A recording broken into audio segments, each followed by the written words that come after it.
દરેક ક્રિયામાં ભજન કરી લેવું. પ્રસંગો બને ત્યાં સ્થિર થવા માટે ભજન જોઈએ.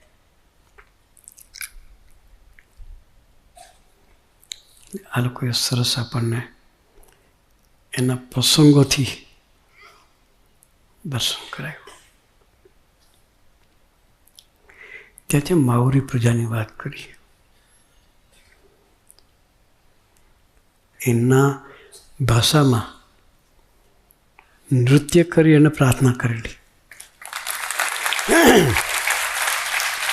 ગયેલી વખતે રોડ ઉપર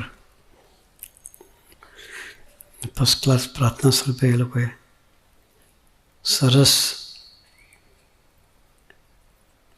આપણે જેમ આદિવાસી પેલા કરે ને ડ્રેસ પહેરીને, એવો ડ્રેસ પહેરીને બધા હતા.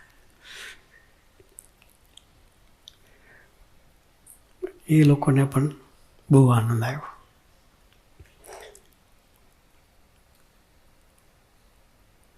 એમ મહારાજ ભળે તે બધાને આનંદ કરાવે. સ્વામીજી બધી જગ્યાએ ભળ્યા છે.